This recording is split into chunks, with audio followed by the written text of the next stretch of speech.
Alrighty, good morning everyone and welcome to Wildlife Sydney Zoo here in the beautiful Darling Harbour.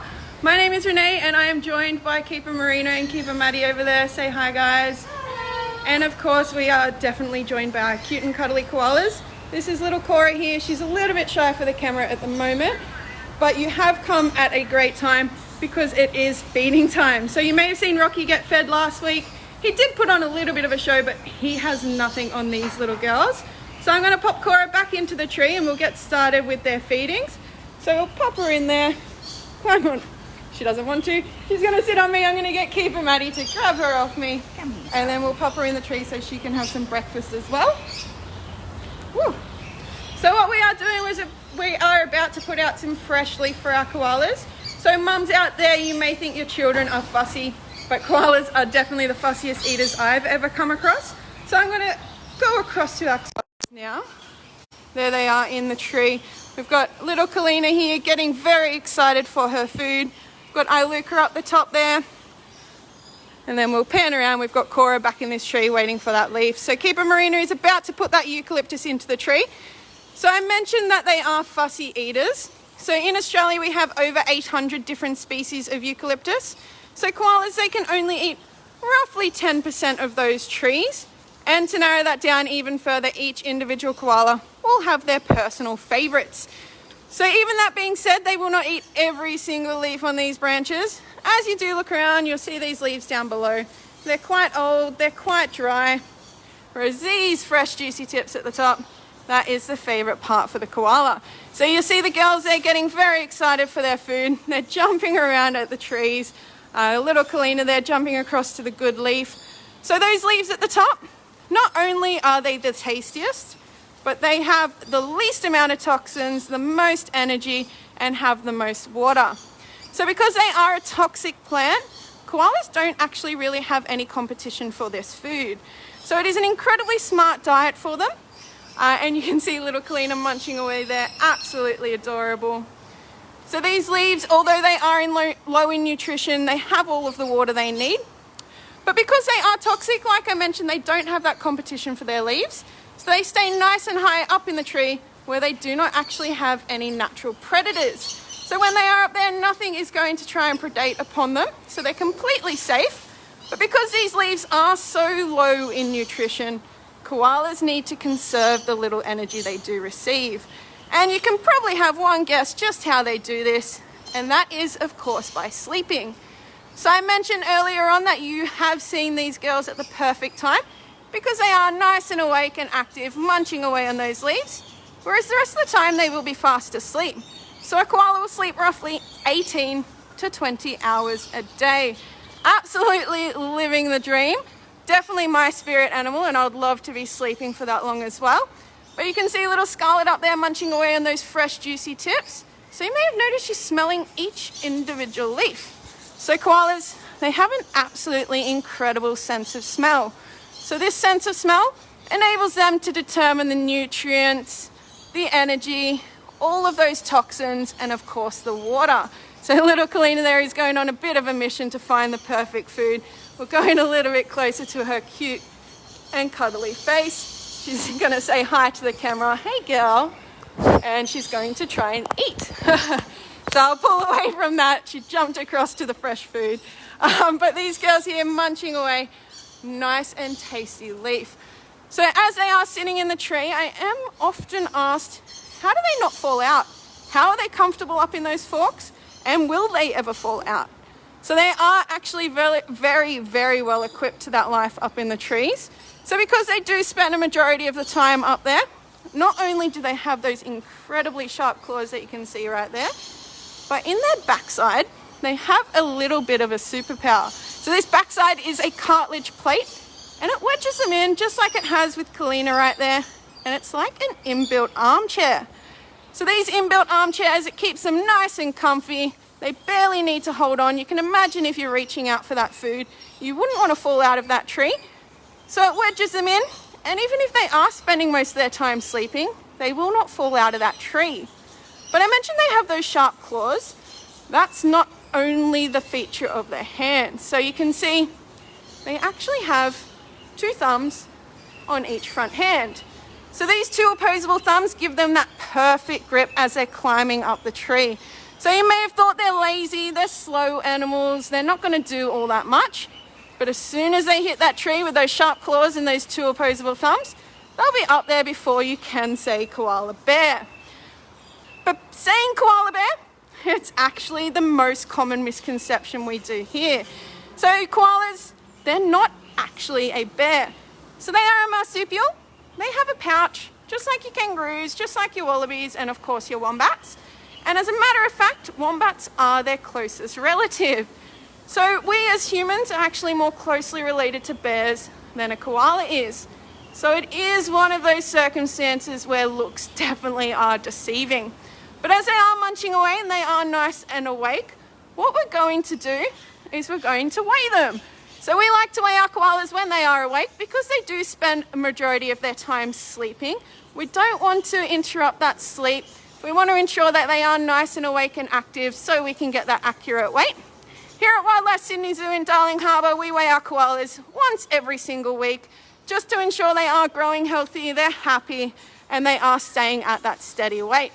So what we're going to do is we're going to get Keeper Marina over there to grab our koala scales. So as she is grabbing them, you'll notice they're hanging scales on a perch.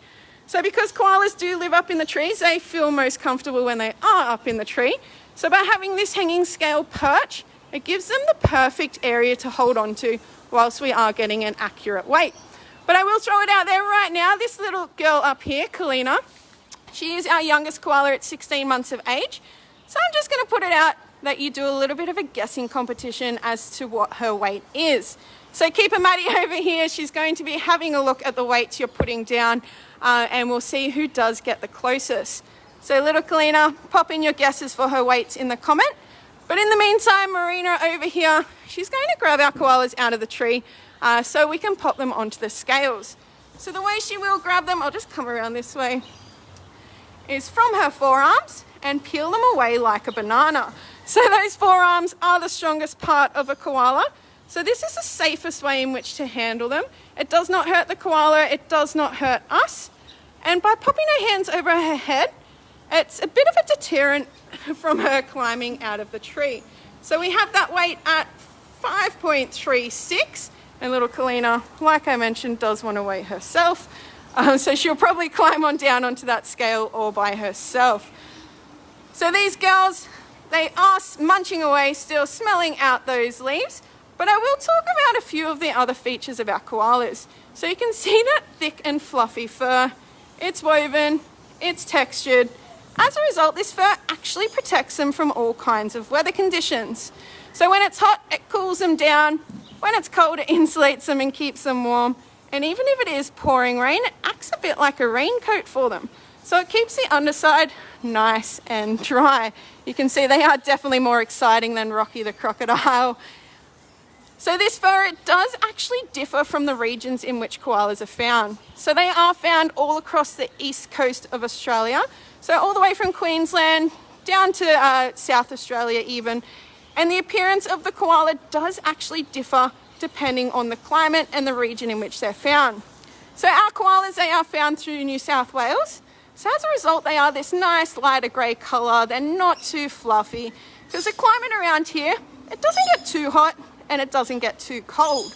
But as you go up to Queensland, the koalas are actually much smaller. They're a lot lighter in colour. They definitely don't have as much fur. And when you go further south, down into South Australia and Victoria, they're actually more of a chocolatey brown colour. They're almost twice the size of these gorgeous girls here. And they are very, very fluffy. So as a result, people do believe there are different species of koala. They are classified as different subspecies, but they're all still the same koala. But you can see this little one getting on the scales now. There we go. So when we are weighing our koalas, we always make sure we're getting a good record. There's Maddie writing down the weights there, just so we can be accurate, and then we'll put them into our records. But this little girl here, this is Iluka. She's actually 4 years of age, and there's something really quite special about her. So you may see right in there, her belly is actually quite large. So she actually has a little joey inside, and it's roughly 5 months of age. So it is very exciting times for us here at Wildlife Sydney Zoo, and soon that little baby will be popping its little head out and seeing what the world has to offer. So I will tell you a little bit about their breeding and how they do reproduce as koalas. So being a marsupial, I did mention they have that pouch. She's showing that off very nicely there. So as a result, all you mums out there, koalas are only pregnant for about 35 days. You can imagine only having 35-day pregnancy. Absolutely living the dream.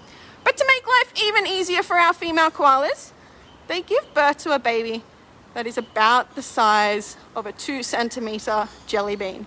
Imagine that, 35-day pregnancy, 2-centimeter jelly bean sized baby, and sleeping for 18 to 20 hours a day. Absolutely living the dream, and I know what animal I would be wanting to come back as. But these jelly bean sized little koalas, they're called a joey, but they do not look like a koala at all. So they don't have any of these fluffy ears, they don't have that big nose, they definitely don't have their claws.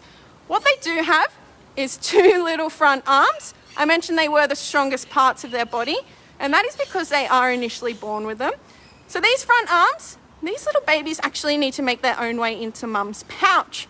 So they'll climb through mum's thick fur, they'll go inside that pouch, and then they'll grow and develop for about 5 to 6 months.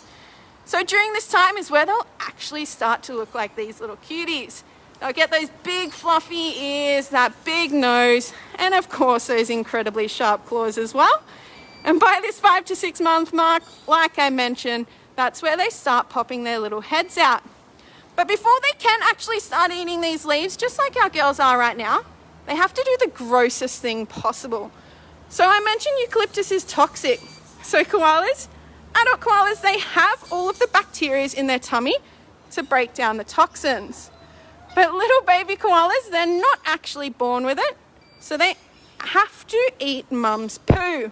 I know it's really gross, but it means they get all of those bacteria to break down the toxins, meaning they can live off a diet solely of eucalyptus. So it is incredibly gross, but it's vital in their development.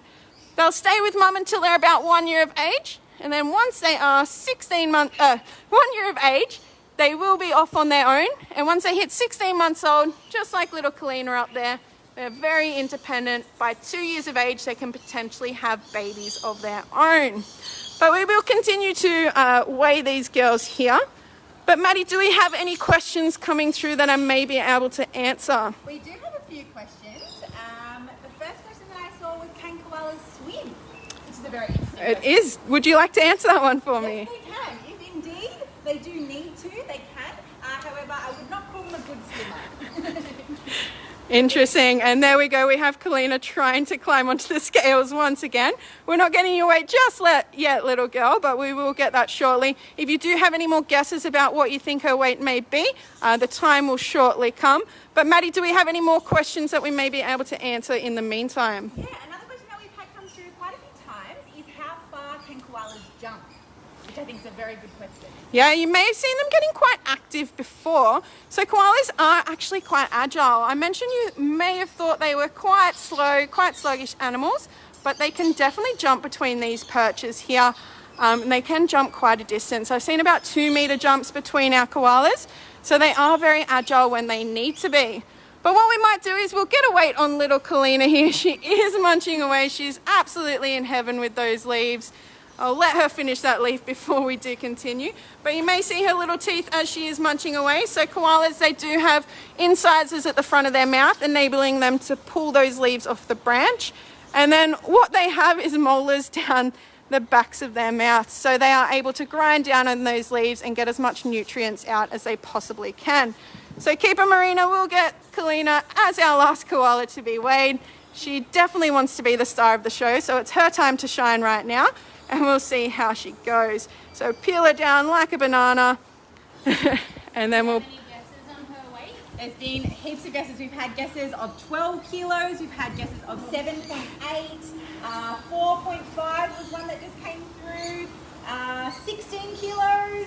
So I reckon the 4.5s are going to be the closer, but we'll have to wait and see. So we're going to pop her on the scales. It's a time to shine, Kalina.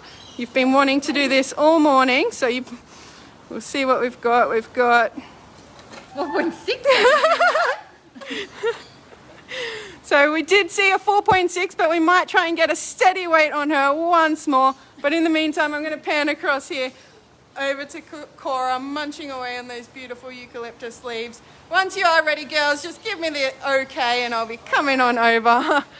So she is very excited for her breakfast, and we've got a 4.62, I believe it was. Yeah. There we go. 4.62. So thank you, Kalina. You don't need to jump on the scales anymore. But that is her weight for today. So 4.62. If you did have that guess, then congratulations, you did get the closest.